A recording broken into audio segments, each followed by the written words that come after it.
I'm children's author Gareth P. Jones, and this is the Dragon Detective Writing Challenge, which is all based on my series of books, Dragon Detective, funnily enough. The Dragon Detective series of books originally looked like this. Yes, because it originally came out in 2007, before you were born. Not before you were born, the teachers. Before you were born, everybody else. Back then, the series was called The Dragon Detective Agency, and the first book was called The Case of the Missing Cat. But as you can see, the books have been republished and look brand sparkling, shining new, and they look like this. When I visit schools, I often get asked where I get my ideas from. So now I'm going to tell you about how I got the idea for the series Dragon Detective. I was sitting reading a book. I was reading a detective book, and I got distracted by something out the window. It was a squirrel. In fact, it was two squirrels, and the two squirrels were going down into the bins, the big bins where at the back of where I used to live, and they were going down to forage for food, and one of them was keeping watch and the other one was foraging. And then my neighbour walked along, and he was taking his rubbish out to the bins, and what happened is that as he approached, the squirrel on watch saw him coming and warned his squirrel friend, and the two squirrels jumped over the man's head, and the man didn't notice a thing. And I liked the idea that there was something going on above our heads, something we were too preoccupied with life to notice, and I thought, yeah, I could use that idea. But instead of writing about a squirrel foraging for food in bins, I used that idea as the seed, and I planted it in my imagination, and I grew it, and I turned it into the idea of a dragon who works as a detective, jumping from rooftop to rooftop, working in London.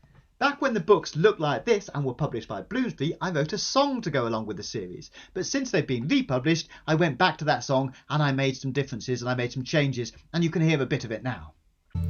If you got a problem, big or small, a mystery to solve and you don't know who to call, take my advice, just listen to me. Call the Dragon Detective Agency. Well, it's run by a dragon called Dirk Dilly. You can call him anytime, but don't call him silly. He lives in London in an upstairs flat with a landlady who's as blind as a bat. Whoa, whoa, whoa, whoa. Hey, hey, hey, hey, hey, baby, baby.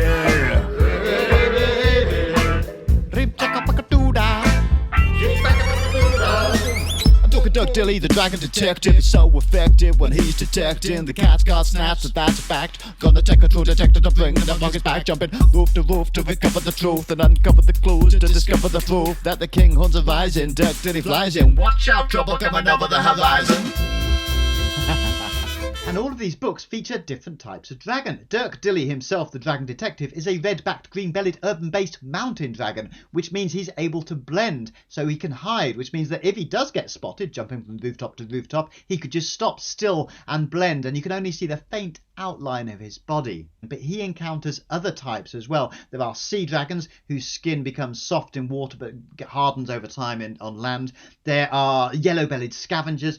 In book number 2, some of my favourite dragons, they are tree dragons. Now, tree dragons are very easily mistaken for trees because that's where they hide. But because they've been listening to humans to learn language, they get all sorts of words mixed up and muddled up, and so they've come up with a sort of language of their own. In book number 3, Sky High, there are sky dragons. Now, a sky dragon is the most easily spotted dragon because every time you ever look up and see a cloud in the shape of a dragon, in fact, you are looking at a real live sky dragon, but it is currently hiding in the form of a cloud. But one day maybe it will rematerialize and become a real live dragon, which is a terrifying prospect because they are the most powerful dragons of all. And in book number 4, that's a wrap. Dirk Dilly and Holly go off to Hollywood and they encounter desert dragons. Now, these guys hang out in the deserts of California and they look like Joshua trees, which are kind of strange spiky trees that I based the dragons on. So those are the dragons that I created for this series of books, and I had so much fun creating them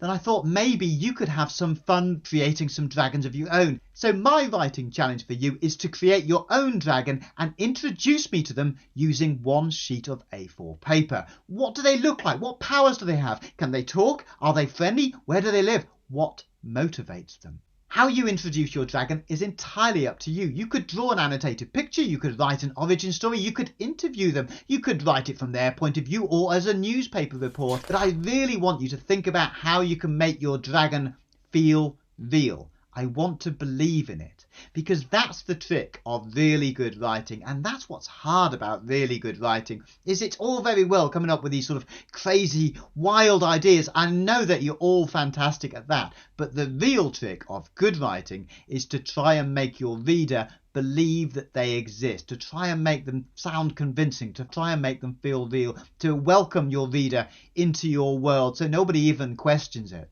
So I wish you all the best of luck with this writing challenge, and there is a prize, but really what I want to do is make sure that every single one who takes part in it enjoys themselves and enjoys losing themselves in their own story, in their own imagination, and creating an idea and seeing the real magic of turning a blank piece of paper into something much bigger and stranger and more exciting and more deadly and more scary and more funny than that. So good luck with your writing challenges. There are all kind of detectives in this world. You get old ones, young ones, boys and girls. You get any kind of detective that you desire, but there's only one who can breathe fire. Dragon Detective suspected Dragon Detective.